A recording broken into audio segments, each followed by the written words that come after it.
but here I am anyway. The reason that I'm here back-to-back nights is because a lot of the things that we talked about last night are going to be referenced and brought up tonight. And I think it's important to have. Is the music off now, ladies and gentlemen? I don't know what does that. I don't know why it's so weird. Rumble Studio is great, but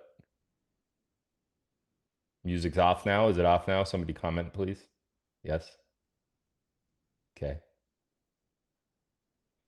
I really like Rumble Studio. Before Rumble Studio, if you guys remember, I was using Streamlabs, and Streamlabs OBS is what it was called, and it just so many problems. Do you remember how many connection errors we used to have? And you guys would all look at me like I was an idiot because, but I'm limited by the technology that's provided to me. So if something doesn't work, it doesn't work. So I really, really, really love Rumble Studio. I think it's eons and leagues better than what Streamlab was. That's tough to say. Streamlabs was, but there are little glitches like that. I was experiencing a glitch just before coming live, which I'm glad I caught, because now when I put my presentation up for tonight, it won't be as much of a delay because I know what to do now. It's going to be a little annoying, but that's why I actually brought my laptop over too, so I could see both screens simultaneously. So anyway, what I was saying was, this is a back-to-back live, and I usually don't do those, as you know, but because of the cancellation earlier in the week due to me being sick with strep throat, we kind of forced it in here as a makeup live, kind of. And then in addition to that, the content that's going to be provided tonight kind of flows with last night's content and also the content of the previous live, which was on the upcoming global economic collapse. So all of these topics kind of tie together. And I know this topic that we're going to talk mostly about tonight is going to be has been and will continue to be a very hot button topic. And that is NESARA. So we're going to get into that in just a moment. But until we do, why don't you guys tell me where you're from so I could do some shout outs to those areas, because I love doing that. Hello from North Carolina. A lady jumped the gun. Might not be a lady. Could be a man. You don't want to be sexist there. Austin, Texas. Move the mic up. Why, you guys can't hear me well? All right. Ouch. Ouch.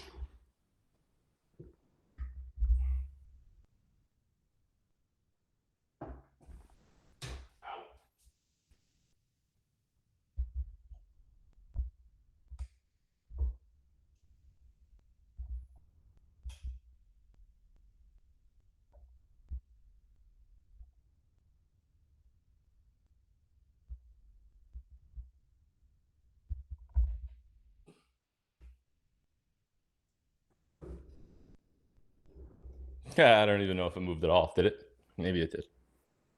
Might not have, but whatever it is, it's staying right about there. So you guys should be able to hear me. This mic picks up everything.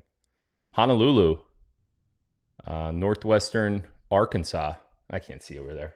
I'm going to have to. Here, let me do this. There we go. Much better. Boaz, Alabama. British Columbia. Canada. I know it's Canada. Bahamas. Connecticut. It's kind of broad. Newport Richey, Florida. Michigan. Wheat Ridge, Colorado. Medina, New York. Elria, Ohio. Pensacola, Florida. Muscatan, Iowa. Sydney, Australia. Jamestown, New York. Wilmington, North Carolina. Home of One Tree Hill. Aurora, Nebraska. Daniels, West Virginia. Remus, Michigan. Aspen, Colorado. Mullen, Idaho. That's a new one. Lynchburg, Virginia. Minola, Texas. Romania. That's definitely a new one. Never said that before. Nederland, Texas. McKee, Kentucky. I don't say Kentucky very often. Boondocks in Indiana. I don't know if that's real. Waco, Texas. They flip houses there and do stuff. Strongsville, Ohio. Sparta, Wisconsin. Centerville, Northwest Pennsylvania. Yeah, I don't know the west of Pennsylvania too much, other than like Pittsburgh and a couple small areas. I venture out east. Talk about JFK? No, but I do have a movie coming up, so you're going to want to see that one. Stonewall, Louisiana. Should be out this month, by the way, guys. Sometime in May, I'll be releasing that. Rochester, New York. North Myrtle Beach, South Carolina. Oceano, California. Blythewood, South Carolina. Ontario, Canada. Maui, cool. I live there sometimes. Scottsville, Arizona. Jamestown, New York. Kentucciana, Southern Indiana. Okay. It's a weird word. Delano, Buffalo, Iowa. Adamsville, Tennessee. A couple more. Silver Lake, Wisconsin. And Roanoke, Virginia. Cool. Got a big audience here tonight. I am a little bit early, and usually the main audience kind of hops in a little bit later because I do realize that a 7 p.m. start time on the East is only 4 p.m. on the West, and a lot of people are still, somewhere within their commitments, whether it's work or whatever. So we usually have a larger replay audience or people that are hopping in maybe midway through. So I think we'll grow throughout the night. Wanted to talk about a couple things first. First, mention one of my sponsors again. We'll get that right out of the way right off the bat. And that is the Wellness Company. We talked a little bit about the Wellness Company last night, but we didn't talk about some of the things that they do have to offer. And these are their best sellers. So they have 4 top sellers that they're selling on their website right now. The first is called a medical emergency kit. It's the acclaimed all-in-one prescription kit addressing over 30 conditions, minor ailments to complex diseases. And then they have something called Spike Support. I didn't know about this one until I started reading the website today. The original Spike Support formula, a revolutionary approach to detoxing with nattokinesis and dandelion root. Sounds pretty cool. Their third bestseller is the Contagion Emergency Kit. They call it your silver bullet for respiratory illnesses, designed off of Dr. Peter McCulloch's life-saving protocol. And then, of course, the fourth one is the Travel Emergency Kit. Travel with peace of mind, don't let illness and expensive foreign urgent care ruin a vacation. Save thousands and reduce stress. To get any of those things, you could go to twc.health/Phil. That's twc.health/Phil. If you go to the /Phil and you enter that correctly, you will get 10% off of your order. So thank you to the Wellness Company for being one of our sponsors. Again, I'm sick of the people that research the Wellness Company and try to say, oh, they are bad. Well, no, they're not. They're giving you medication that your doctor will not give you. Think about that for a minute. They are giving you medication that your doctor won't give you. And you're trying to say that they're bad. I don't buy it. Sorry. I don't care who's involved. I don't care about any of that. They are providing medication that pharmaceutical companies don't want you to have. So I'm going to roll with them. And you don't have to, of course. It's always your choice. But for me, they're a good sponsor. And I think they're helping a lot of people throughout many different health issues right now. Speaking of health issues, last night we talked about a new form of employment and how the future of employment is foreshadowed and how we expect it to be. And I kind of reintroduced, because I introduced it about 9 months ago, but I reintroduced a company called LifeWave and how you could get involved with LifeWave and let me, my expertise, and my highly trained team help you succeed and prepare yourself for the next phase of what we think the working environment's going to be. So the link for that is down below, as is the Wellness Company. It's xpatches.philgodlewski.live. We are completely filled on our calendar. You may find some appointments available if you haven't yet, but this company offers thousands of dollars a week in commission, all the way up to $25,000 a week base commission plus bonuses, which could far exceed $100,000 a week. I know it sounds like those numbers are like hard to comprehend for somebody that doesn't have any skills maybe in the health or the medical industry. You could literally just be a 1099 subcontractor for this company. Let me show you how to do it, and you are going to blast it out of the park. So if you're not involved with my X-Patches system, my X-Patches team, and the quantum team that I'm part of at LifeWave, please sign up. Let us help you change your life. We were inundated with appointments over the last 24 hours since I talked about this last night. And we have recently opened up a little bit of calendar space. So you will find new appointments available if you haven't signed up yet. And if you haven't signed up yet and you think, oh, well, that's going to fail. That's just another pyramid. That's just another MLM. Well, let me change your mind about that, because the preconceived notion is wrong. And I could prove it wrong. And I could literally change your life, both in a health regard and in an income regard. All you got to do is give me the chance to do so. So we got something special to talk about tonight. And that is NESARA. Now, I'm going to give a completely different story about NESARA, the history of NESARA, and what I really want to pinpoint tonight, and the purpose of me even talking about NESARA tonight, is going to be to show you the path to get to NESARA. How do we get there? How does anything that we're talking about right now in the news, in the real world, in the media, how does anything that we're seeing happening or that we're experiencing lead to actual NESARA? How is NESARA going to benefit us? How is it going to benefit you in particular?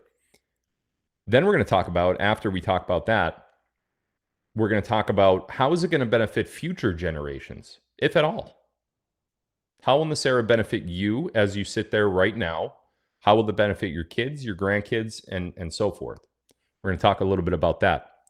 Then, well, not then, but prior to that, we're going to talk about a situation that hardly any of you know about. And one of my followers actually emailed it to me.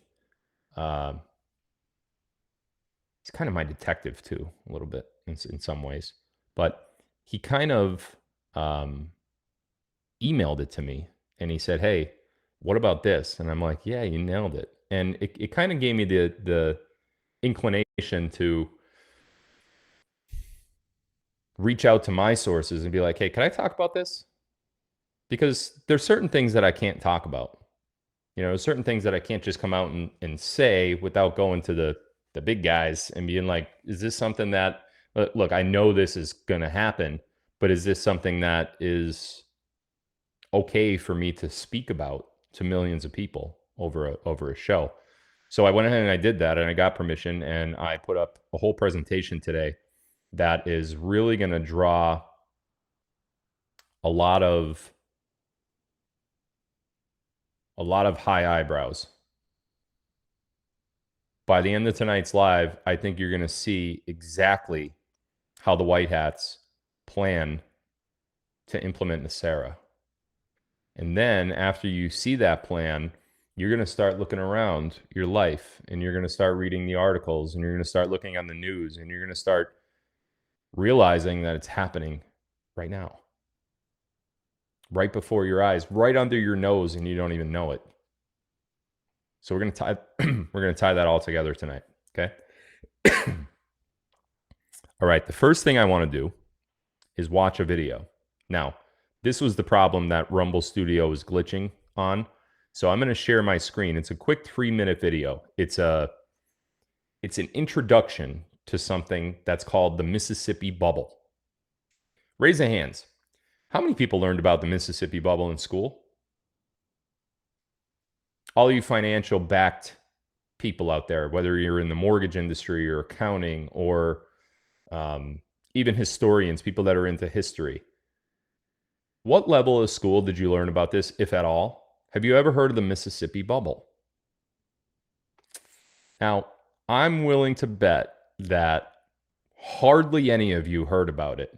And those that have heard about it, I'm getting all the nopes. Look at this. No, no, nope, nope, nope, never, nope, no, no, no, never, no clue. What's that?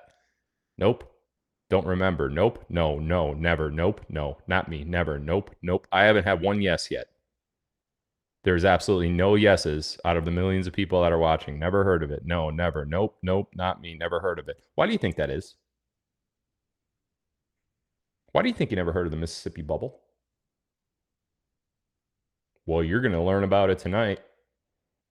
You're going to learn about it tonight, and then you're going to be like, son of a monkey. And then you're going to start looking around your life, and you're going to be like, oh, that's what you're going to do. So I'm going to do two things now. The first thing I'm going to do is show you a quick 3-minute video that gives you a very broad overview of what the Mississippi bubble was. Okay. After the video, I'm going to slow it down. I'm going to put up a full presentation on the screen where I plot out individual points and individual parts of the Mississippi bubble. And I'm going to tell you exactly what happened during the Mississippi bubble. Spoiler alert, it is a financial crisis.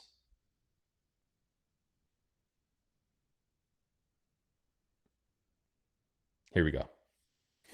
All right, let's go to this share screen crap here. Let me make sure I got it up here. Put that over there. That is not the right website, so we'll put that there. And then we're gonna, okay, it's right there, right? There it is. So, here we go. We're gonna make that full screen. And now I'm gonna hit play over here so I can see myself to make sure that I'm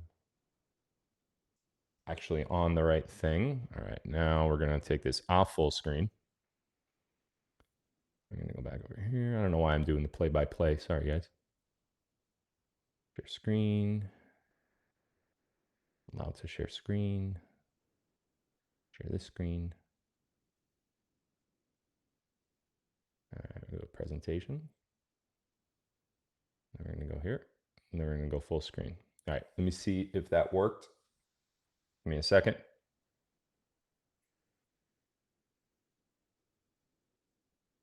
Ah, it worked. Excellent. Now I just got to test the audio.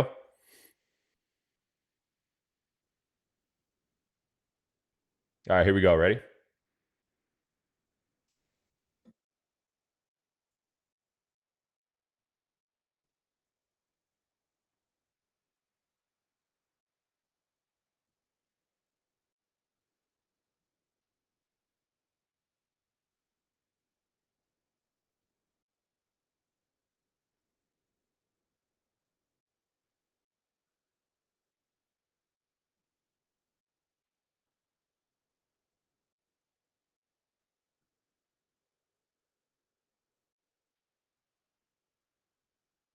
All right, no sound. I get it. I get it. I get it. No sound. That's part of the problem with Rumble Studio is that you really have to mess around with some stuff. So let me switch around the sound settings here. Shouldn't have to do this, but apparently we do. Let's go to...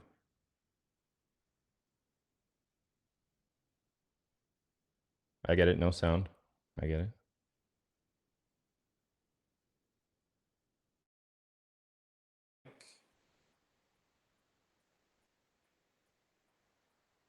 All right, can you guys still hear me right now?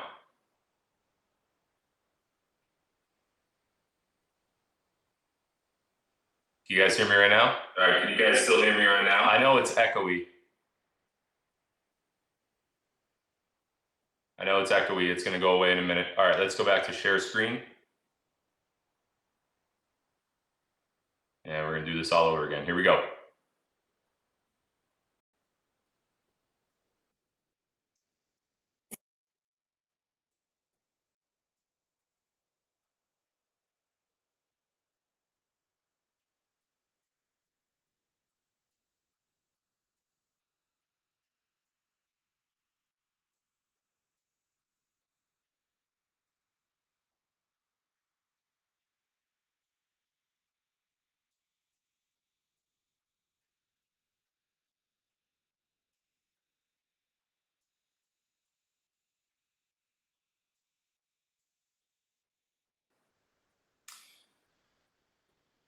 Yeah, so I'm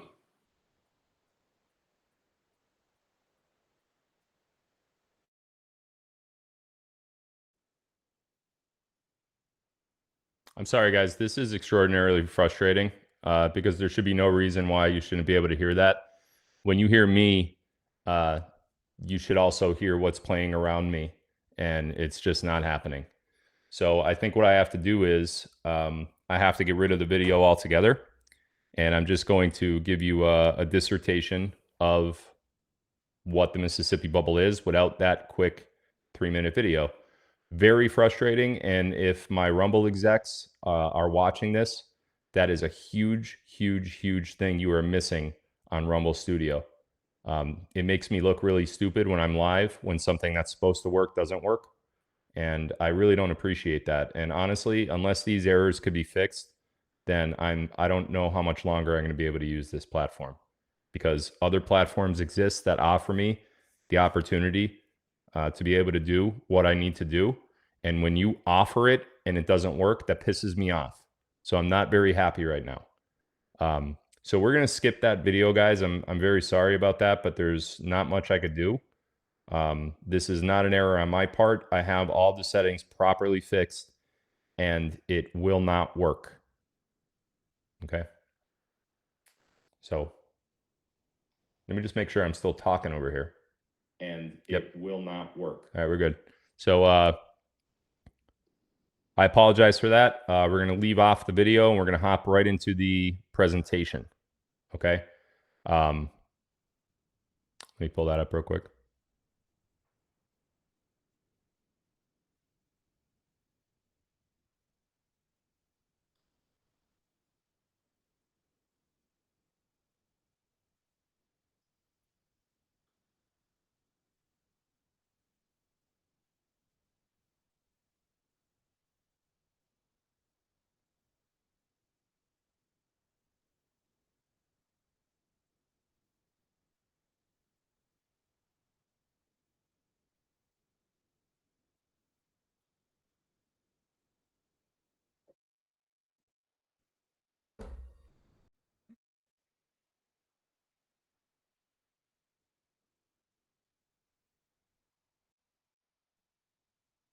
You guys don't hear music, right? No one hears music? Let me check. You guys don't hear music, right? Okay, no one hears music. All right, good. This is insane. I have to get off. I love it, but I can't do it anymore. I just can't do it. All right, so here we go.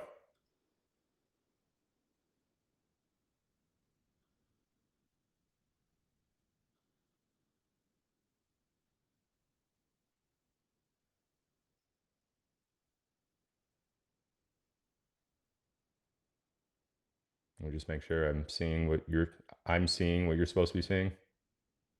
Okay, we're gonna make that a little bigger. 300 too big?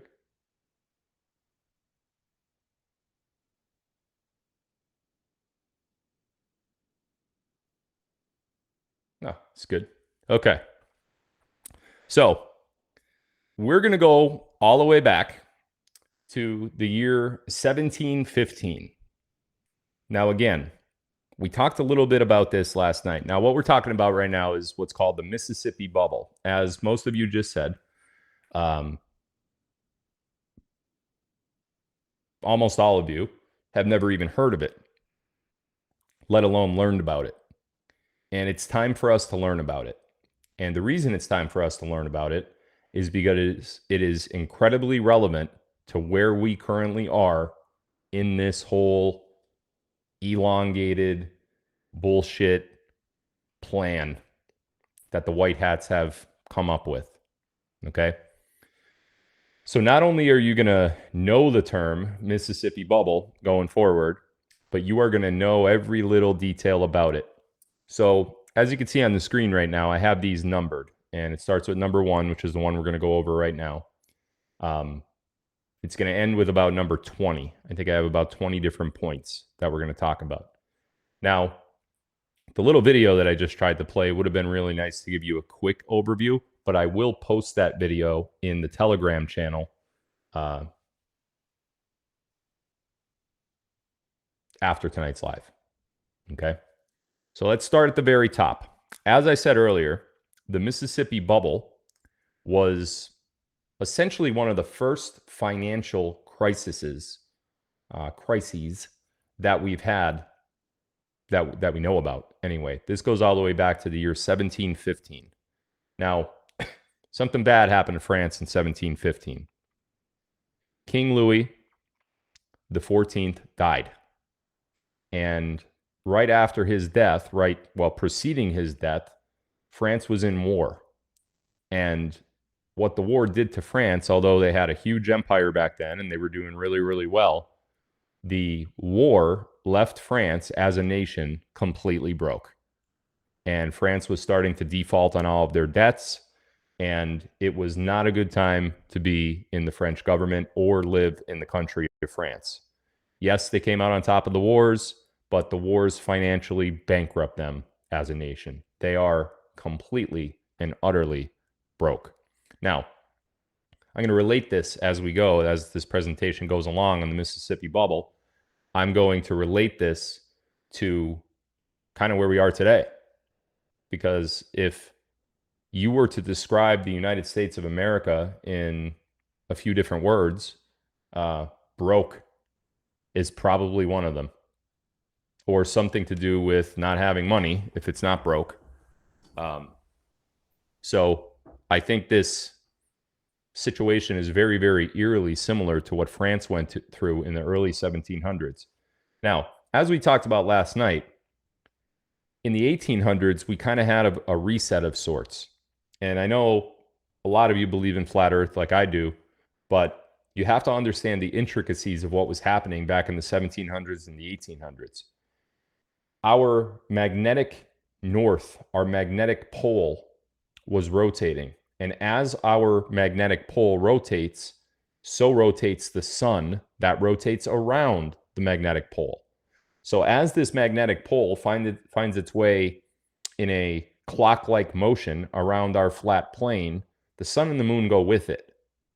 And as the sun and the moon go with that magnetic point, so goes day and night, so goes heat versus cold, so goes light versus dark. So right around this time period in the 1700s, what happened was the magnetic pole started to rotate and new lands started to open up. And some of those lands were North America, where the United States is now. Now, over across the pond in Europe, France was the dominant country over there at the time. They had a vast empire that stretched, quite a ways. People in Europe were trying to find a way to get over to the new lands that just became available because of this rotational aspect. Let me just make sure I'm speaking. Let me test my audio over here. Over to the new land. Yep, working fine. People were trying to figure out a way to get over to this North American continent that wasn't inhabited yet, right? There were just a few leftovers, people that found their way there, that survived. And France was kind of on the cusp of that, except they didn't have any money. They're broke. They just went through wars to maintain their empire, and they won the wars, but now they're broke. And then King Louis XIV dies. Uh-oh. So we have a situation developing here in France. Now, again, this is all part of the Mississippi bubble. Please stay with me.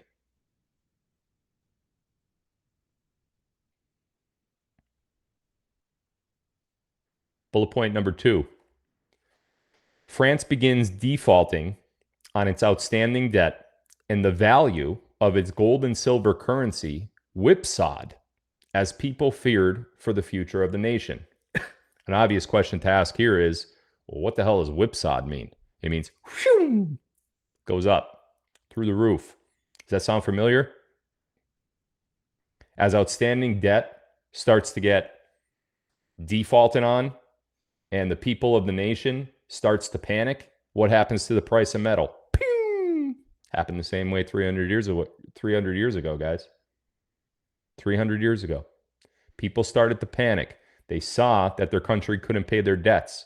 The value of gold and silver goes up. People feared for the future of the nation. So the metal started rising. Just like what's happening now. You know, it's a very stupid and cliche phrase, but history repeats itself. There is no better example of the Mississippi bubble than history repeating itself, just like what's happening in 2023 and 2024. 300 years ago. Yet here we are, going through the same shit. It's almost unbelievable, actually. It really is. So, King Louis XIV dies. France comes out of wars. They win. People are trying to, come to Europe because the other side now, as I said before, as the magnetic pole is rotating, as is the sun rotating around it, opening up new lands in the west, such as North America, South America, Canada, and so forth. The other side of Europe, that the magnetic north is rotating away, the magnetic pole is rotating away from, is becoming frozen. You could call it climate change. God calls it natural. As our magnetic pole rotates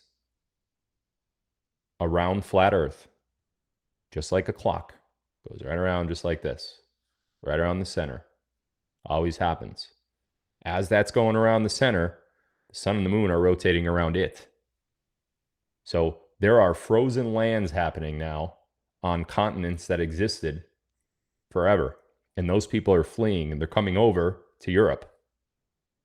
France wins. They win the wars. But guess what? Now they're broke.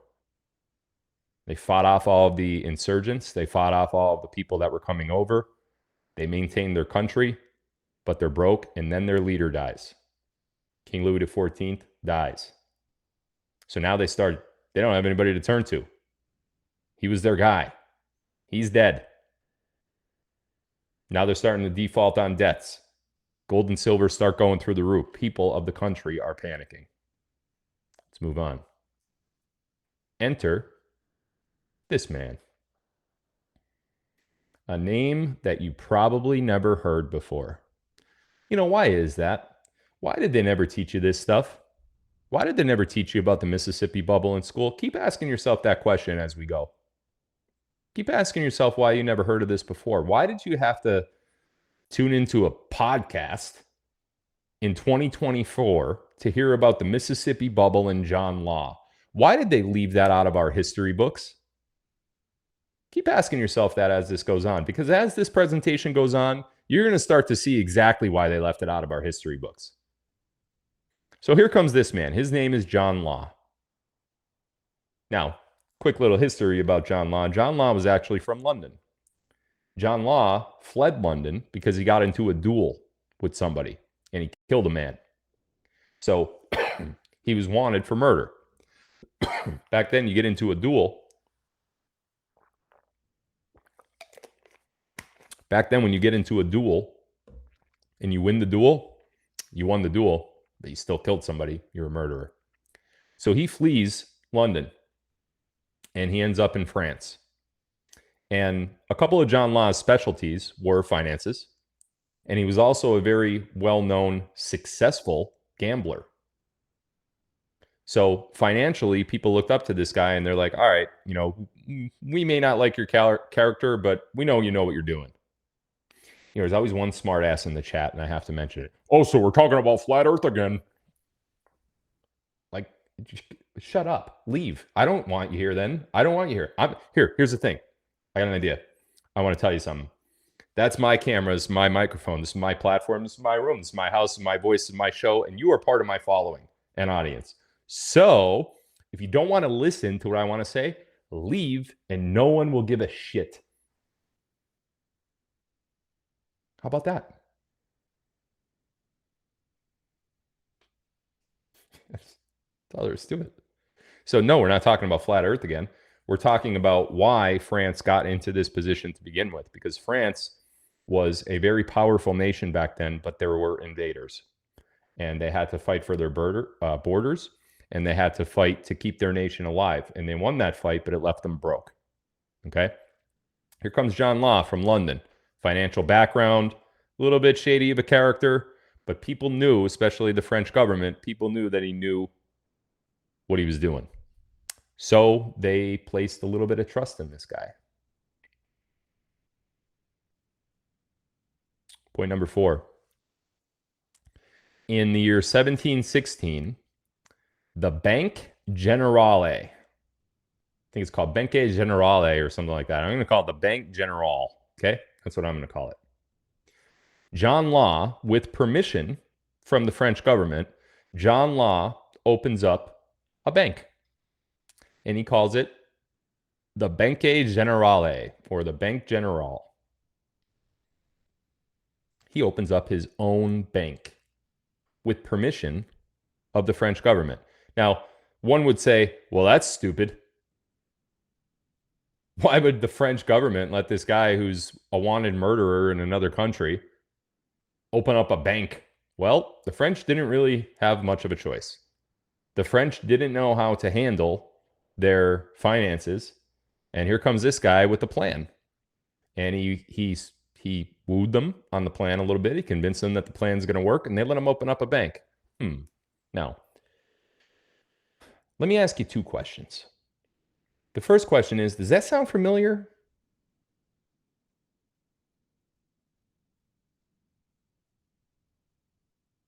Does that sound familiar? Like, could we relate that to something that maybe happened within the United States in the early 1900s? 200 years later, after John Law? Does it sound familiar that somebody came to the United States government and be like, hey, yo, let us open up a bank. Let us handle your shit.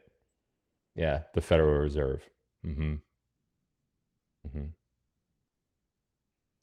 The United States in 1913 allowed a group of foreign bankers to come in and open up a bank. And it was basically a central bank that all other banks had to go to and use. And they called it the Federal Reserve. Why Federal Reserve and not Central Bank of the United States? Well, because it kept kept the citizens of the United States from, questioning anything. When you call something Federal Reserve, sounds pretty federal, doesn't it? Sounds pretty government-like. Well, Banque Generale, it's the general bank. That's what it says. Federal Reserve, General Bank. Kind of sounds pretty damn similar, doesn't it? 200 years apart. Unbelievable. So the Banque Generale takes deposits. How about this? People had back then and started hoarding gold and silver because they were questioning what the heck is going to happen to our government. We're defaulting on debts. Not looking good for us as a country financially. So they started hoarding gold and silver. So in comes John Law with the Banque Generale, and he takes deposits at this bank in precious metals. He takes their gold and silver. He's like, yeah, you could deposit that here. In fact, deposit it here. We'll hold it for you. And we're going to give you loans, if you qualify, of course. We're going to give you loans with this new currency that I'm coming up with. It was a paper currency that John Law used. Guys, I'm not making this up. I wish I showed you the 3-minute video, and I wish Rumble Studio didn't suck tonight. I wish I could have showed it to you because it would have explained it to you, and I'll show it to you after the live, but I'm just giving you bullet points right now. So he opens up this bank with the permission of the French government, and he starts taking deposits from the French citizens. And those deposits are coming in gold and silver because that was the currency that France used, gold and silver. Why wouldn't you use gold and silver? Why don't we use gold and silver today? Well, you're about to find out. So he takes these deposits into the bank, puts them in the back, and when people come to the bank to ask for money out, he didn't give them gold and silver. No.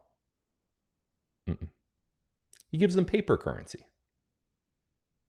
If they want a loan for a house or for whatever, he'll give them a loan, but he's going to issue that loan in paper currency, not in the depository gold and silver that the patrons put in there, a paper currency. He's still got that gold and silver, but he's giving out paper currency. Does that sound familiar? Keep in mind, this is 200 years before the Federal Reserve. About 100 years before these gold certificates. Those are all gold certificates. They're in frames because they're extraordinarily rare. That frame is probably worth about 200 grand. Roughly. I don't know. Maybe more today. I don't know. So, history is repeating itself already. In the 1800s, by the time the United States starts doing this, right? Give us your gold. We'll give you a gold certificate. We'll give you a silver certificate. That's kind of what this guy's doing. It's a paper currency. This is the start of something really bad. And more importantly, and you're going to have to remember this for later in tonight's presentation, more importantly, he's issuing loans. And those loans have to be paid back with the paper currency. So the loans are written in the name of the paper currency. You must pay back whatever, however much you borrowed in the paper currency that was issued to you.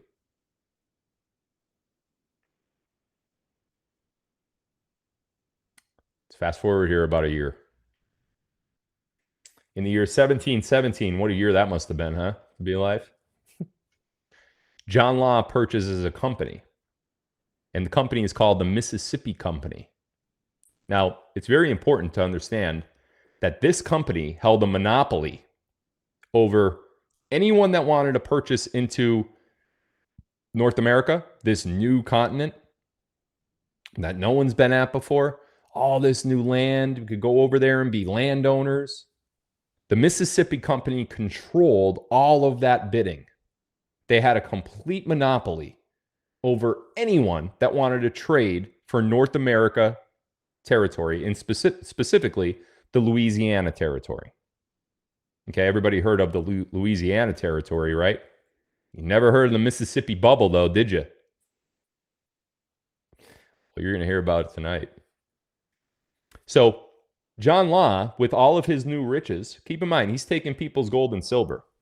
He's taking it and he's like, yeah, give me that, give me that, give me that gold and silver. I'll take that gold and silver. Here, take some paper. Just take this paper. We don't care. Take all the paper. Give me your gold and silver. You know what he does with the gold and silver? He purchases the Mississippi Company.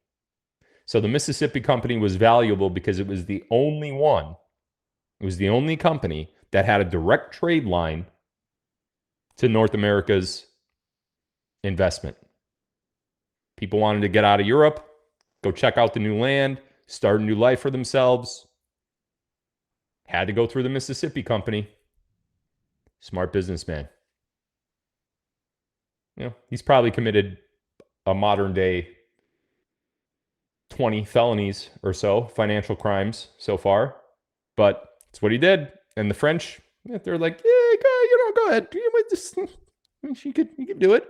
Oh, you think they gave him carte blanche permission? Just wait. Wait till you see how bad this gets. Guys, this is a true story, by the way. Like, I know it's sounding like really ridiculous compared to the Federal Reserve, but wait until you hear this next one. So after he purchases the Mississippi Company, he goes back to the French government. He says, you know what? I want to collect taxes now. Instead of you guys collecting taxes, I got this new bank. I got this line to the new continent of North America. Instead of you guys doing it, let me take that off of your hands. And by the way, if you let me do that, I'll give you 50 million livre. Livre was the currency back then. So he issues 50 million livre to the French government. And they're like, oh yeah, we'll take that 50 million. Sure. Absolutely we will. Yeah, you could collect the taxes. Go ahead. They don't pay anyway. In addition to giving the 50 million livre, John Law also agrees to absorb all of France's debt into the Mississippi Company. So France is like, dude, for real? You're going to take on all of our debt. So we don't have that debt anymore. You're going to give us 50 million livre, which is paper currency. And You're also going to take on the burden of collecting taxes for us? Yeah, man, go. Do it. Give us that cash, bro. So this guy, John Law, convinces the French government to hand over the tax collection,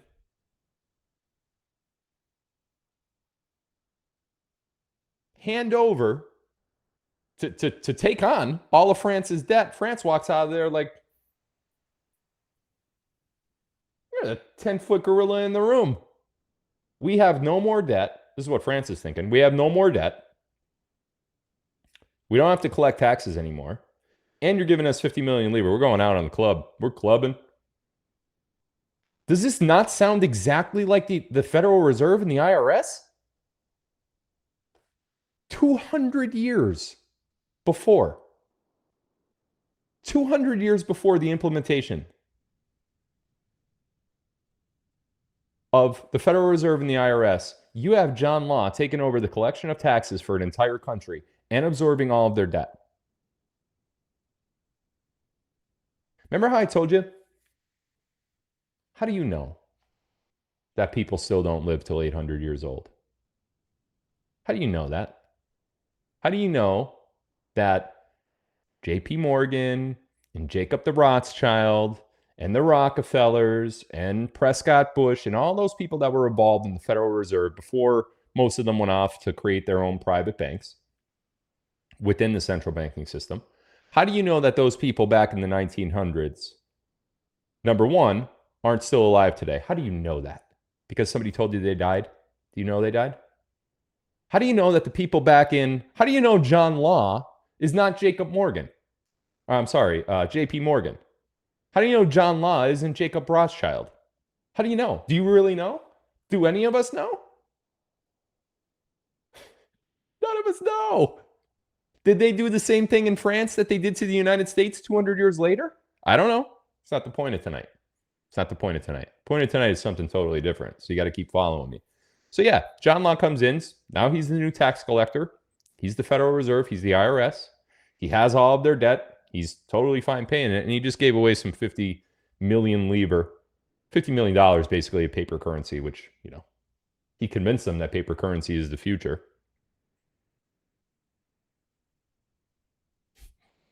John Law, ladies and gentlemen. The image that's on your screen right now is a example of the paper currency that was issued by John Law's Banca Generale. That is the currency. La banca promot payer a portore vio de. So has its serial number up top. It's got its stamp right in the middle. That is what the paper currency looked like back then. Kind of looks like a little bit like a dollar, doesn't it? Kind of a little bit. Not really. Okay. So this is now a couple years later in 1719. The French government allows John Law to issue 50,000 new shares in the Mississippi Company in order to invest in the North American Louisiana Territory. So basically what Law did was he said, hey, French government, since I basically control anything that you guys do, I need a federal order that says I could sell 50,000 shares of my Mississippi Company to your citizens. I want these citizens, French government, I want these citizens to be able to experience a new life out west in this new North American Louisiana territory. But in order to do so, I need to get your citizens to be able to invest in my Mississippi Company because I am the only one in all of Europe that could offer an investment in that new land. So the French government's like, yeah, we're still drunk from, the 50 million livres we went to the bar. And yeah, go ahead, you can issue them. So this guy is basically running the country now. He could now sell 50,000 shares of his company to citizens of France. People were running the France back then. They were literally coming over like, hey, We want shares. How do we get over there? We want to go over there. What's over there? What is that land like? We hear there's like mermaids and like, dildos and like, I shouldn't have said dildos, but we heard that it's a really good opportunity. Let us go. Can we go? There's cocaine. Yeah, we like cocaine. So the French government allows him to sell 50,000 shares. He can name the price for the shares, whatever he wants. The French. But he didn't stop there. He didn't stop there. 50,000 was just the start. By the mid 1719s, the Mississippi Company had issued more than 600,000 shares to French citizens. 600,000 shares. Again, at a price that whatever John Law wanted. He can make up a price. Because listen, if you want to leave Europe and go over to this newly discovered continent in North America, well, we got a strip. We got a strip, and it was basically all of central North America, central United States, Louisiana territory. It was all of it. He was the only one that could do it. You want to come in? I'm going to name my price. 600,000 shares. He started with 50,000, and by less than a year later, he ended up getting the French government to agree to do 600,000 shares of his company. And again, a share is needed to get over and experience that new territory. Yeah. This was the first time in the history of the word that it was ever used. Millionaire.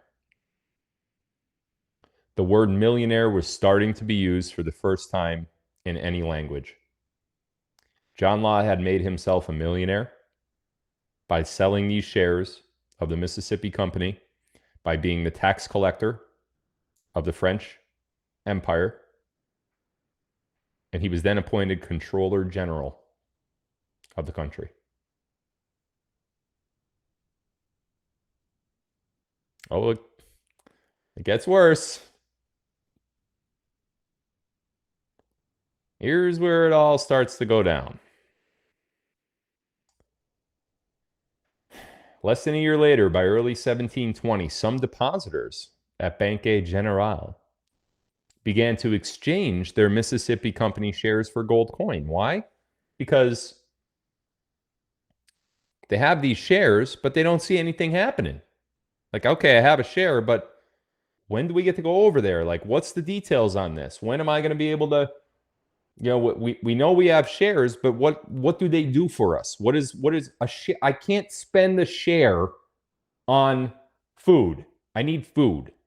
Okay? So I want to come back to the Mississippi Company, and I'm going to give you my share back, but I want gold back. So Banque Generale, they agreed to do that. They started giving out gold, but that is where the problem began. Because here's the thing. If the depositor came in and said, I don't want this anymore. I paid gold for it, so I want my gold back. Here you go. I'll give this back to you. They have to do that. That would be like you going into your bank in modern day, you going into your bank and putting in $100,000 on a Monday, right? And then you go into the same bank a few days later on a Friday and being like, I gave you guys that $100,000 in cash. I actually need $50,000 back. And they're like, oh, sorry, we can't do that, but we could issue you a bond. You're going to be like, the fuck, you can't do that. Give me my money. So it was the same situation here. When they purchased these shares for the Mississippi Company, they purchased them in gold or silver. In this case, I think it was gold. So when you purchase something for gold and you go to return it, which was part of the policy, you want your gold back, don't you? Or you don't want paper back, do you? No, you want gold. I want gold. Do you want to put $100,000 in and then be told, well, we can't give you $1 back, but we can give you this piece of paper that says you do have your money here? No. Give me back the shit that I gave you. Pretty basic, right? So that started happening. They had to allow those exchanges. People started getting nervous. Now, around the same time, to help support the Mississippi Company's share price, Law agreed to buy back Mississippi Company stock with banknotes instead of gold, but the banknotes had a higher premium. So in other words, he's getting nervous. John Law guy, he's getting nervous. He sees the bank runs happening, right? So these people, these depositors that purchased this stock in the Mississippi Company so they could go out west, they start coming back in and be like, you know what, change your mind. I don't want it. Come on. Your policy is that you exchange. Give us the gold. John Law's like, oh, shit. Well, I got a deal for you. He was the deal guy, right? So he says, instead of me giving you the gold back, I'll give you the gold back. I have no problem giving you the gold back. No problem. But instead of giving you that amount of gold back for this share, I'm going to give you this paper banknote instead. And here's one of them. And this is actually worth more than the gold. In fact, if your gold was worth 5,000 of these, I'm going to give you 10,000 of the notes, of the paper notes instead. The people are like, all right, cool. And they're looking around like they're ripping them off. So this guy doesn't want to give the gold back. He wants to give them paper, and he's willing to give out twice the amount of paper, 3 times the amount of paper, 10 times the amount of paper. You know why? Because the paper's worthless. The paper's worthless. He gave out all these loans in paper. He gave out all these, and now he's just, and the people are stacking the paper. They're going home thinking they're so rich. Ma, look at this investment I made. I made this investment. I gave him some gold. I bought these shares. I took the shares back, and he gave me 5 times the amount of gold, but I had this paper. And I was like, Henry, you did so well. That's my little entrepreneur. Great job, Henry. I don't think that's the French accent, but I think it's close. Not close at all? Okay.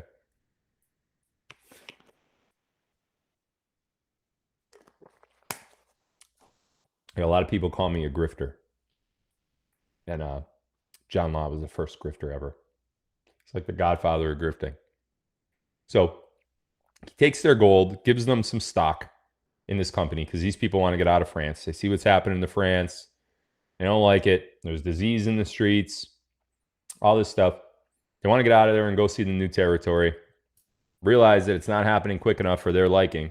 So they go back, want their gold back, because that's what happens when you start to panic. You want your metals, right? Just like we do today. And he starts giving away the metals. Then he realizes, oh shit, there's too many. There's too many people. I don't have all those metals. So I'm gonna give you these paper notes, and I'm gonna triple them, double them, quadruple them, whatever. And they're like, all right, great investment. Okay. So in order to do what Law was doing, in other words, these people are coming back to redeem their shares in the Mississippi Company so they could go out west. They want their gold back. In order for him to keep up with the stock redemptions that kept coming back to Banque Generale, he needed to print more money. So instead of this paper currency that he started issuing, instead of it being 1-to-1, he started times 5, times 10, times 20, times 50. He just started printing money. He didn't care because it's just paper. It's not actually worth anything. He flooded the entire French market with these levers. That was the name of the currency. And everybody was rich, or so they thought. I thought they were rich. He just kept printing and printing. And before long, the link to gold, the 1-to-1 ratio that it's supposed to be, got an ounce of gold, here's a certain amount of paper. Now you have that ounce of gold. Now you have a lot of paper. The ratio just went shoof. You know what that's called? Inflation. In this case, it was hyperinflation.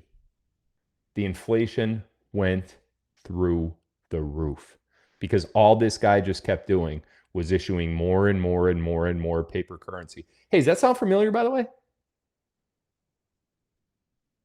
I mean, where do you actually think that like $80 billion for Ukraine comes from? Do you think we just got that sitting around like in a vault somewhere? No, they just print it. They're like, all right, well, you need money, here you go. Just keep throwing it out there. It's exactly where we are today. It's exactly what's happening in our nation today. And trust me, I know you guys told me, I told you guys rather, that this was going to be a live on NESARA. Follow me. Follow me. Keep listening. Mississippi bubble. Keep listening. We're going to get to NESARA. Look at that guy. He's about to explode. There's a picture from the U.S. Treasury back in the, in the 30s, I think it was, or whatever, but pretty fitting to John Law, right? 14. The spillover to the economy was immediate and most notable in food prices.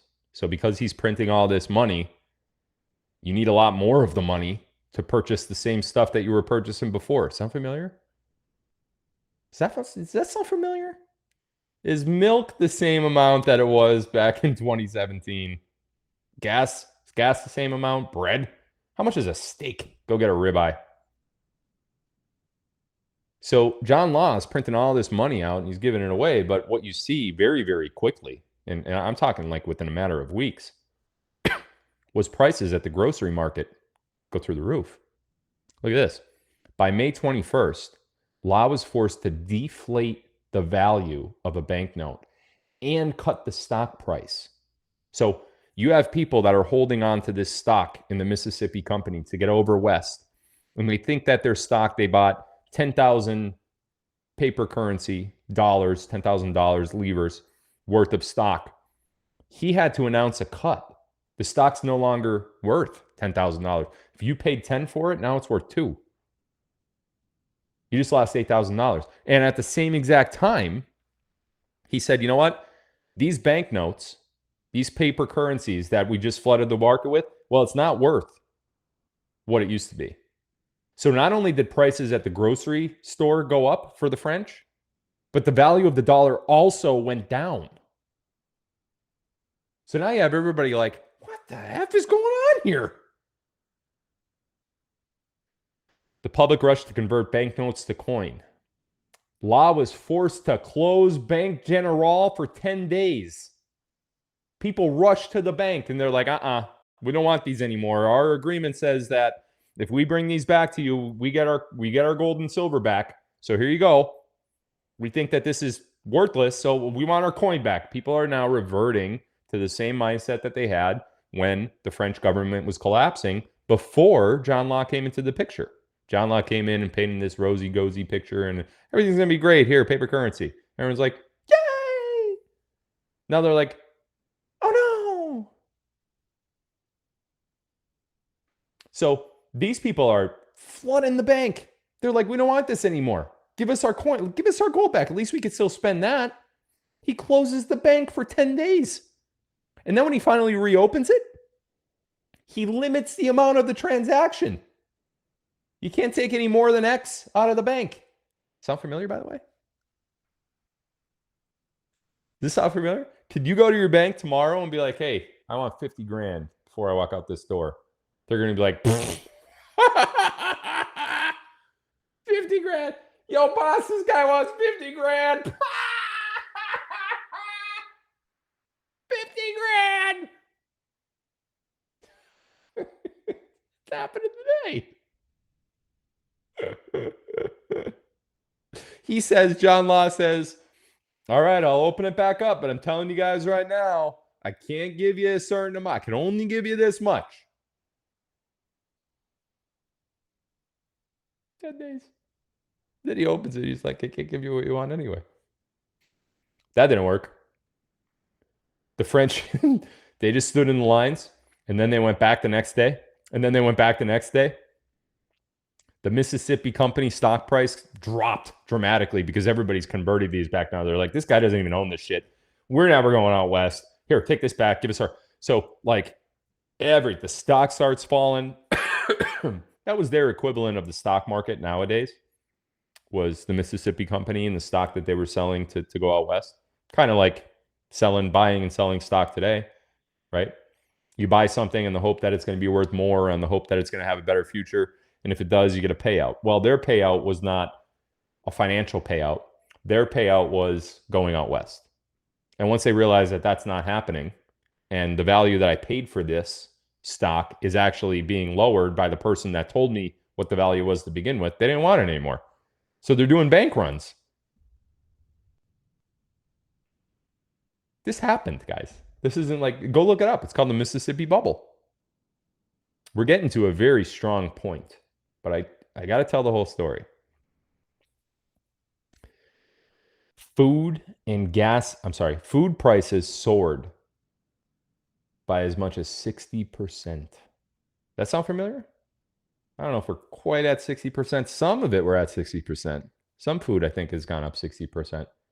But we're not there as an overall. But I don't think back then it was everything either. I think it was certain things were up a good, 30, 40%. Others touching 50, 60%. So this is what happened. Hyperinflation. Oh, it gets better. It's way better. I did put that bubble in there. That was me. That's just thought it was fitting. By the end of 1720, this is just a few years after it all started, John Law was dismissed as Controller General, and he ultimately was forced to flee France. Oh, shit. Oh, boy. They're on to me. I'm going back to freaking London where they want me for murder. I'm not saying in France. Actually, that's what he did. He went back to London, and they pardoned him for murder. Because they were going to kill him. Like, he ripped them off so bad. Where's all the gold? Where's all the gold and silver? Because no one ever actually occupied North America and the new land in the West through the Mississippi Company. So he just took all their money.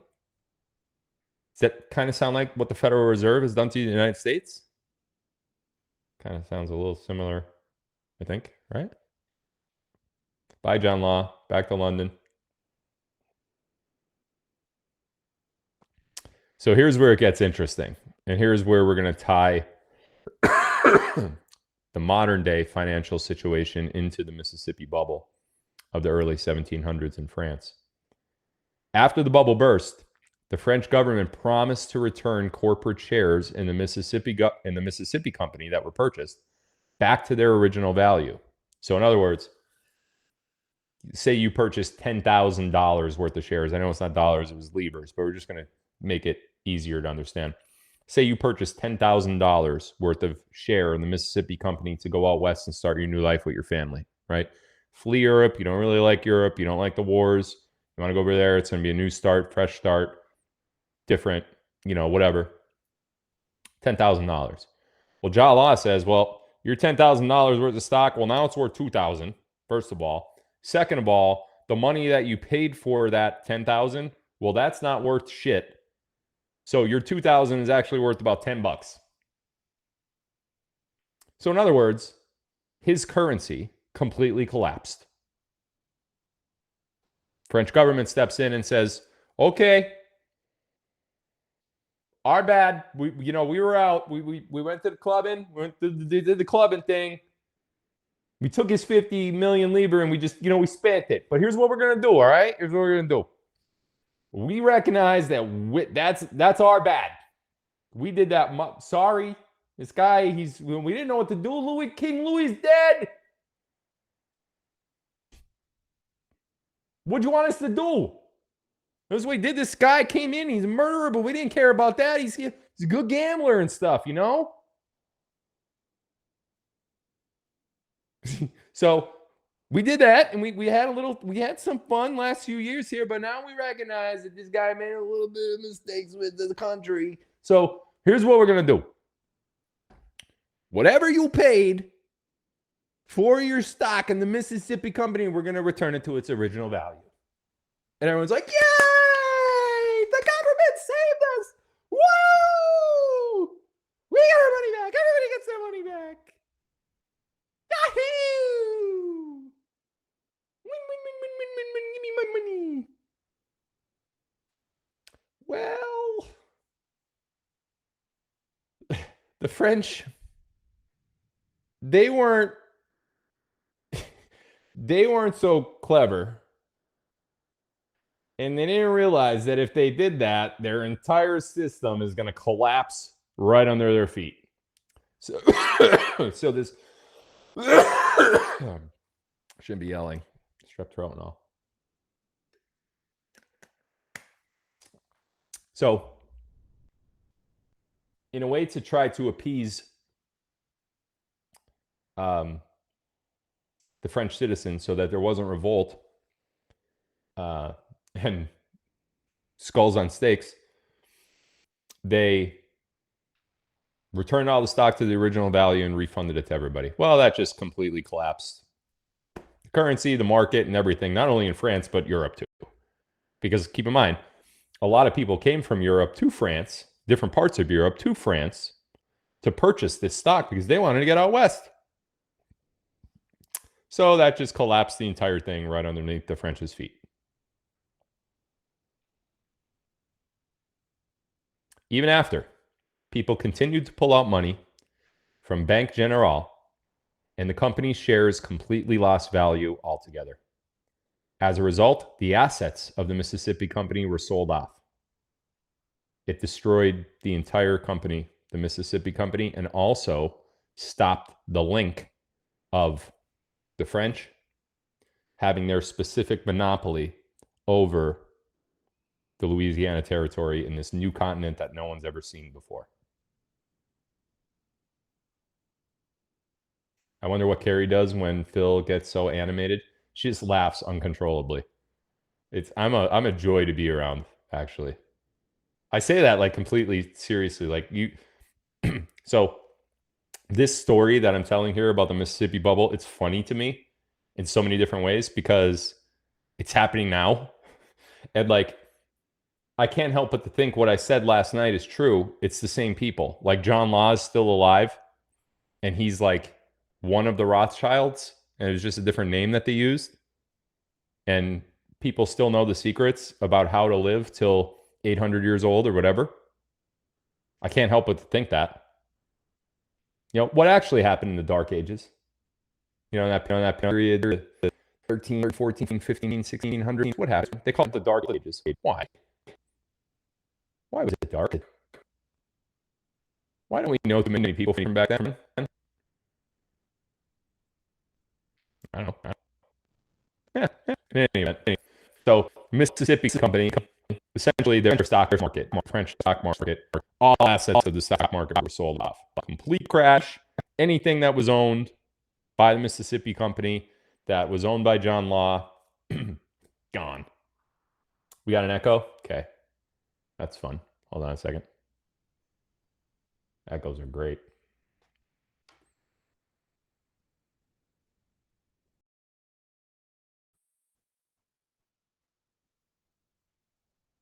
How about now? Much better now, right? See the little trick I did there? That echo is not actually, it doesn't have anything to do with my equipment. I looked back at it last night. I watched the replay from last night. And the replay, it was an issue with the connection, Rumble's connection to my live stream. So that's what it is. But it should be fixed now. I know why it's doing it, but I can't correct it for them. You know, it's something that they have to correct. So anyway, all the shares completely lost value. If you own any of these shares from the Mississippi Company, they're now worth nothing. Kind of like let's say you own one Bitcoin right now. Just an example. Well, let's use cryptocurrency because it has a cool name, doesn't it? Cryptocurrency. It's cryptic. Crypto. What a word. Let's buy some because it's cryptic. Bitcoin Ben and XRP Lion and cryptic. Get it? I don't know. I'm sober. You know, that's a funny thing. This is why I don't like get drunk or like stoned or anything, because if I'm like this normally, what on earth am I like if I get that? You know what I mean? Woo! Probably a sight to see. Anyway, imagine owning one Bitcoin right now. What's it, 50 some $1,000 or $60,000 or some invented number, right? And then, you know, it just, you wake up tomorrow and it's at zero. Well, that's essentially what happened with Bank General and the Mississippi Company. Interesting, huh? Yeah.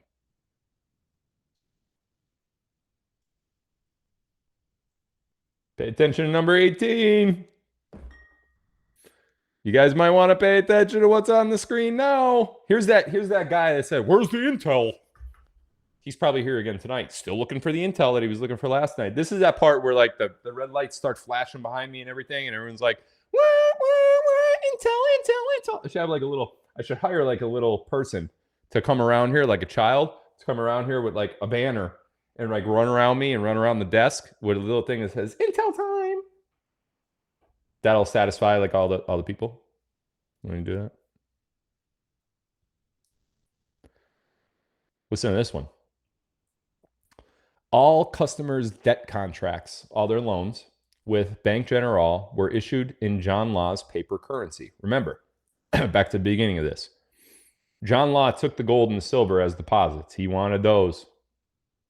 Made off with them probably too to London. He took them as deposits, but when he issued out loans, the loans were issued in paper currency. Okay? A leprechaun. Yeah, that's what we should use. The leprechaun. Intel time. Like use the green hair and stuff, you know? So he takes the gold and silver as deposits, but he issues out paper currency for his loans. And in those loan agreements, those loan contracts, the debt contracts in modern day terms, it says that you must pay back a certain amount of paper currency. Do you have a loan? You guys have loans, right? Everybody does. Don't answer in the chat. You're going to get 5,000 yeses. You have a loan. Somewhere in your paperwork, whether it's a mortgage or a car note or a credit card, it says you need to pay us a certain amount of dollars or euro if you're, you know, if you flow that way. You need to pay us a certain amount of something per month or per year, or in total, you need to pay us, let's say you get a $300,000 mortgage for a house, right? And over time, for the 30-year mortgage, you're going to pay us back $700 and some thousand. And you're like, all right, where do I sign, bro? And everyone's happy with that, right? So when you're issued that loan in that currency, the bank is going to wire over $300,000 to the seller of the house. They sent it in dollars. You pay it back in dollars. But here's the problem. Well, it's not really a problem. This is a good thing. Here's the good news. When John Law issued that currency out for loans, he used the paper currency, the thing that you see on the screen right now. See that serial number? 172346. They know exactly who has it. Even says the Vink up in the right corner. Maybe that was the guy it was issued to. Who knows?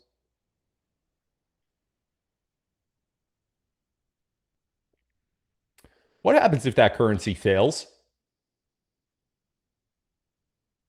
Serious time. Let's get serious now. Enough about the leprechauns. What happens if the currency fails? What happens if that currency is actually worth nothing? Because of some bad decisions that were made on behalf of the issuing branch or the issuing bank or the issuing Federal Reserve. What happens if that currency fails? Well, your debt is canceled. And guess what? That's not Phil's opinion. That is what the law says. I think it's interesting to note that the guy's name is John Law. So what happened? All customers' debt contracts in France with Banque Generale were issued in John Law's paper currency and were subsequently canceled due to the currency's failing. So anybody that took out loans, they didn't have to pay anything back. What'd you take out a loan for? You took out a loan for 10 grand, bought a house in France? Nope, you own the house. Can't collect on that debt. Currency failed. You see where I'm going yet? Quiz. Quiz time. Quiz time. I should have a little button that I press. And when I press the button, this little guy says, quiz time. It could be a leprechaun if you want. I don't care. I don't discriminate against leprechauns. Why would I do that? I would never do that. You guys really think I would discriminate against a leprechaun? Come on. For real? I'd never do that. I'm not prejudiced to leprechauns at all. At all. I'm insulted you even said that. You didn't say that, though. I did. So it's weird. This is just iced tea. It's iced tea and lemonade. There's nothing in it at all. I just opened it live. So there's not, I don't drink. This is normal. This is how I act. What happens? Here's the quiz. What happens when the currency you agreed to pay your lender in a debt contract, such as a car loan, a mortgage, a personal loan, student loan, credit card loan, etc., becomes insolvent? What happens when that currency becomes insolvent, such as the paper currency issued by John Law in 1717? What happens when that currency becomes insolvent? Insolvent means it's worthless. What happens to your debt contract? What happens to your mortgage or any of your loans?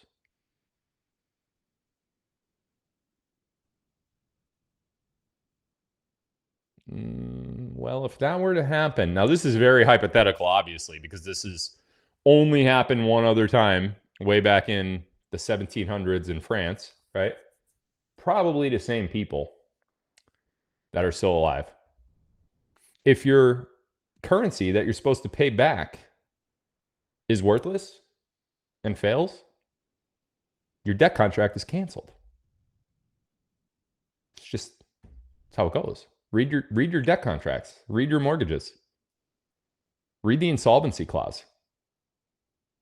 If the currency is no longer available to use because it's worthless, the debt contract with the lender must be canceled as a result. That's the law. That's not like Phil's opinion. I'm not just that's why I went over the entire Mississippi bubble saga with John Law in France. Because it happened. So there's case law. If you were in court, it's called case law, where you refer back to. You know how the Supreme Court says, oh, well, if you refer back to Roe versus Wade, then they're always citing the same thing, and they have to try to, this is it.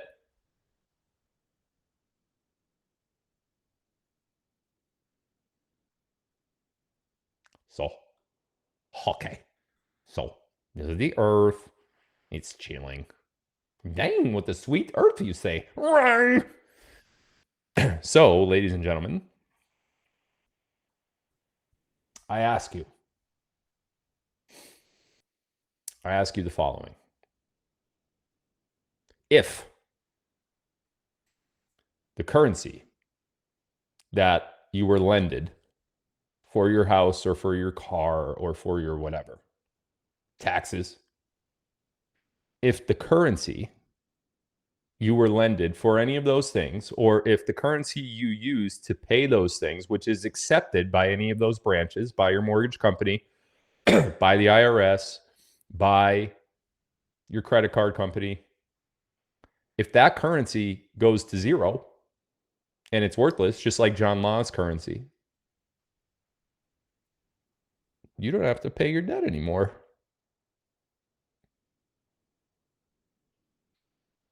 Now, let's dive into that one a little bit further.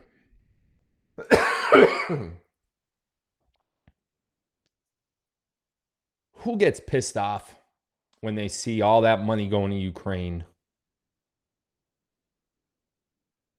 Who gets pissed off when they see, gas prices? Everybody's mad. You mad when a gallon of milk costs like $7 or a dozen of eggs costs like $12 or whatever. You mad when you go to hire a leprechaun to come in to run around with a sign, and their bill is like $2,100 for like 30 seconds of work? You mad? Everybody's mad, right? You mad? Guess what? The white hats have a plan. And part of the plan is to crash the United States dollar, the fiat currency we know as the dollar. And if that currency were to crash,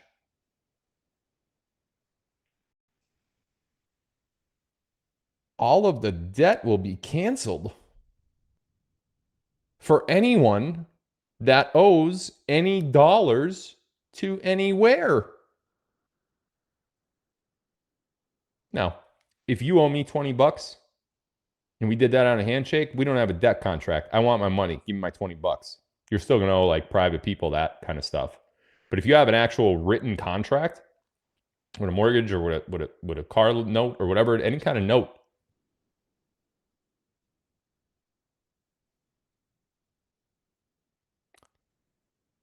there is only so much. So brilliant. They're so freaking smart. There's only so much dollars that could go out. And as you see these prices rising, you are seeing the systematic, strategic, military-like takedown of the United States dollar. And as that dollar loses and loses and loses its value, eventually it's going to go poof. And when it does, there's your debt forgiveness. And oh, by the way, I almost forgot. I didn't forget. I just wanted to make it seem like I did, because it has effect. Oh, by the way, if the same institution that issues the dollar, Federal Reserve, if that same institution is also the same institution that collects your taxes and accepts the dollar, well, you can't pay them back either if the dollar is worthless. Your contract with them is canceled too. You know how you're supposed to pay taxes and it's supposed to be voluntary? Well, forget about all that. If the currency and the unit that you use to pay those taxes no longer exists, then the debt contract that you had to do so is no longer valid. So everybody's been asking and thinking, and well, how are they going to institute NESARA? Trump's not even in office, and Biden's not going to announce it. And look what happened last time. Bill Clinton signed NESARA into law. We had 9/11. They took all the gold on their Building 7. The Building 7, the demolition of the towers, and no planes, and all of that happened because NESARA was signed into law. So do you really think that the white hats... Oh, by the way, it's the Intel part. Intel! Where's the leprechaun? There he goes. He's so small you can't see him.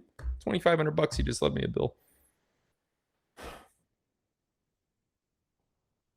Give me some time to pay that bill, because it's in dollars, so I won't have to pay it.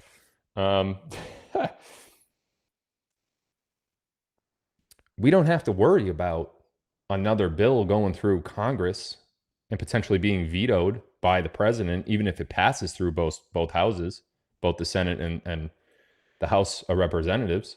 We don't have to worry about another bill going through like it did last time and then getting to the desk of the president. And then, well, by the time it passes through so many houses like the NESARA bill did, what are the chances that maybe somebody gets wind of that from the cabal and orchestrates another 9/11 type event and just stops everything, just like last time. Now, I've been saying for a long time that the cabal doesn't have the power that they used to have, and that's true. They don't. But is it a possible scenario that something like that does happen? Sure it is. So why even risk it? Why go down that path? Why don't we just crash the damn dollar? Why don't we crash it? You know how you help? Okay, now here's the point where I and we, the White Hats, need your help. We need your help. Let's refer back to the Mississippi bubble. What happened when people started taking their stock in the Mississippi Company? Remember? Mississippi Company was the monopoly company that had a pathway to the West. What happened when those stockholders in the Mississippi Company went back to Bank General and said, hey, I don't want this anymore. I want my gold. Give it to me. What happened when people ran the banks? What happened when people took their stock and the stock that they owned and they said, I don't want this shit anymore. Give me my metal. All within a couple-year period. Went from 1717 to early 2020. John Law's fleeing back to London, begging for a pardon for his duel that he killed the dude. Got the pardon too, by the way. Weird. But do you have money in the stock market? Don't tell me no. Yes, you do. Yes, you do. You have money in the stock market. In fact, you have dollars. Okay? But let's not talk about the dollars for a minute. You have money in the Mississippi Company. Right now, it's not called the Mississippi Company. It's called Wall Street. Do you know where that money, you know what that money is? It's your damn retirement account. It's your 401k, your IRA, your 403b. It's all of that. So you put that money into those accounts, and those accounts get invested in the stock market, in the Mississippi Company. Tell them you want it back. Go tell them, I want my money in gold and silver. I don't want my money in this fiat currency anymore or ever again. I want gold and silver. And I'm only going to keep out this little bitty tiny amount so I could buy stuff with. Why do you have all of that money in retirement? Don't do it. In fact, I've given you an option to get it the hell out of there. Have I not? With goldquiz.com? You could go to Gold Quiz, spend 30 seconds on the quiz, have an appointment tomorrow. Well, Monday, because it's Friday. Have an appointment Monday with a rep and get your money out of the Mississippi Company, aka the stock market, and put it in the gold and silver. That accelerates the fall of the dollar. Each and every one of you could contribute to this. You have savings. You have savings? Gold Quiz could help you with savings too. You got a lot of savings. Hundreds of thousands of dollars just sitting around from an inheritance or whatever. Go to goldquiz.com. They'll send you the money. They'll send you the gold right to your door if you want, or the silver. As we talked about, silver has a much higher upside than gold just because of the times that we're in and the manipulation that's taken place. Back in the day, back in the 1700s when John Law was, ripping everybody off, gold was the primary back then because they didn't lie about the value back then. The scumbags that are in control now kind of corrected that based on what happened in the 1700s. Probably the same people. How many viewing tonight? We have, shit, I lost it. Hold on. Oh, no, it's still here. It's still here. I have 37 million right now. I've been hovering between like 30 and 40. The other night we had over 40 for the first time, which was kind of cool. But anyway, any kind of dollars you have, keep it out for now to pay your bills, whatever your bills may be, your regular bills. Now, obviously, if you're living paycheck to paycheck with no retirement account, no big, money in the bank or anything like that, then that doesn't apply to you. But if you're one of the ones that are out there that still have your retirement in John Law's Mississippi Company, what the hell are you doing? I mean, the writing is on the wall. Is it not? Do you not want to do as much as you could possibly do to accelerate the crash of the dollar? I would. I do. I'll do everything in my power. That's why I set up these systems, these companies to begin with. The more silver and gold you own, the quicker NESARA comes. That's a fact. The dollar has to collapse and collapse fully before you're looking at NESARA, GESARA. Because it's just not going to pass into a Congress in any country. It's not going to happen. Not without risk to the public. So we need that dollar to crash. So you're damn right. We're going to print money and we're going to send it to Ukraine.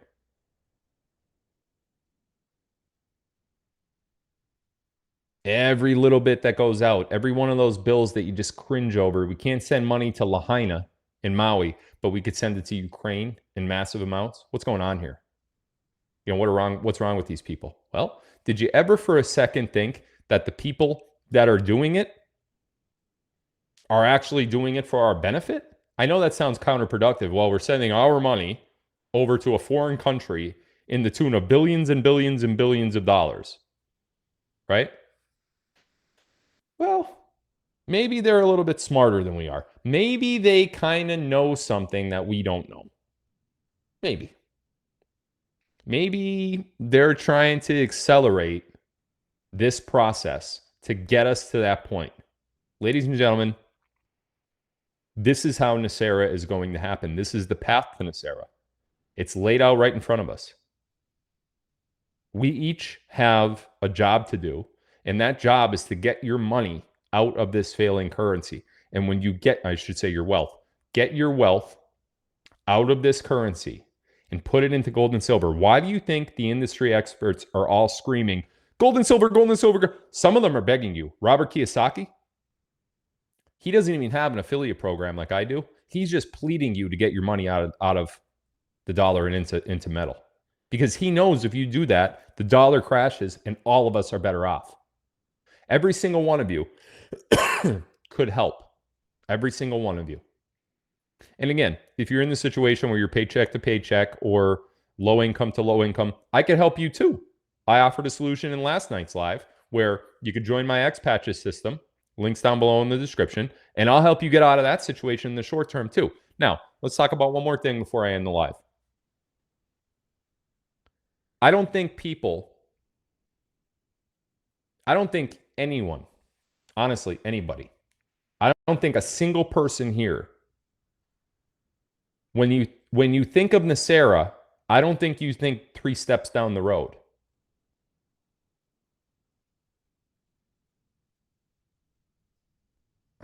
I refer to this as the 10-step thought process, okay? My ex-wife, who I loved for very, very many years, was very bad at this. I, as a person, was very akin to being able to identifying a certain process or a certain topic and relating it to a 10-step process, right? So whatever it was, buying a house, buying a car, your work day. What do you do throughout the day today? I broke it down into 10 steps. She wasn't able to do that. In fact, and it's not just her, it's literally millions of people, and I bet you're included when it comes to NESARA anyway. Maybe not with everything. My ex knew that there was an initial step. It's obvious. Everybody knows there's an initial step, right? Who doesn't? So you know there's step 1. You're aware that after step 1, there must be another step. It's not just bing, bang, boom, and you're done, right? Is Goldco an affiliate to Gold Quiz? Yes, but you need to go through Gold Quiz to get to Goldco because I have several there that could help you. I partner with the industry-leading experts on Gold Quiz, so there's a bunch. But anyway, after you make step 1, you're aware that there's a step 2. There must be. It can't be bing, bang, boom, and done, right? But she had no idea that step 3 was even possible. She didn't even know that it was there. But then after step 2, she found herself making a third step. Here's the problem. There's 7 more steps. And now you're flabbergasted. You thought, you knew there was 2. You had no idea about the third. And then the other 7, you're in trouble. You're just totally unprepared for the situation. And that's how I feel a lot of you are with NESARA. So let me explain what I mean by that. NESARA happens. The dollar crashes. Your debts are canceled. Taxes are canceled. Anything that had to do with the dollar is canceled. It's over with. Then what? Then what? What about your kids? Okay, their debt's canceled. What about your grandkids? They don't have debt yet, right? Or they're still young enough, or they didn't benefit too much from a NESARA type thing. Are you looking out for yourself, or are you building up your family's future forever? Do you want your grandkids or your great-grandkids or their kids to be in the same position that you were in for the last 50 years of your life or more? Do you want to create generational wealth and generational happiness and generational peace by making changes that you could make right now, but you don't because you're just sitting there waiting for NESARA to help you? I think that's selfish. I think that's very selfish. And if you are sitting there waiting for NESARA for you, fine. What about your legacy? What about your future generations? Is it just all about NESARA and give me some money right now and I don't got to pay this anymore and now I own this? Is that all it is? Or is that step 2? Maybe you're looking at step 3, maybe. What about the 7 other steps? Are we not even concerned about them? Do we not even recognize that this is a 10-step process? What about post NESARA? NESARA comes, everybody's happy, debt's gone. What about 5 generations after you that are going to exist when you're long dead and gone in heaven? You going to be looking down and watching them struggle because they made bad decisions, because you had an opportunity to set something up for them, but you didn't take it because you were sitting around waiting for NESARA? Is that right? Why not put them in a position now for success in the next 50 years, in the next 100 years, in the next 200 years? Can't we do that?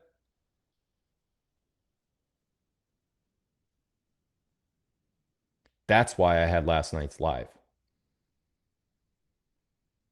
And we were talking about last night, and we were talking about how employment's going to change for future generations, and even our short-term employment is going to change. And I saw the numbers. When I started talking about expatches, the numbers just dropped. What are we? What are we doing? Is that what it is? We're just concerned about ourselves? Isn't that the problem? Isn't that the reason that got us into this problem to begin with? We were just looking out for ourselves the whole time and we didn't think 10 steps down the road. I mean, if that's how you want to think, that's your prerogative. No one's going to stop you from thinking that way. Okay? Live it up. Just like the French. The French took those 50 million livres from John Law, and they're like, wait, you're going to give us 50 million and you're going to take over the taxes and you're going to take all of our debt? Whoa, we're going out tonight. You're getting a tomahawk steaks. They drank it up, drinking wine, popping them down, taking shots. Snorting coke, if there even was coke back then. Who knows what they did? Maybe they just, who knows? Is that you? What happened a few years later, though, to those same French government officials? Ooh-wee. Bottom fell out on them, huh? They had a problem for the next 200 years, still have a problem. Who do we want to be? Do we want to be the French government? Or do we want to be the people who recognize that a problem exists to begin with and put ourselves on a path to make sure that that problem is never even sniffs our family? Is that you?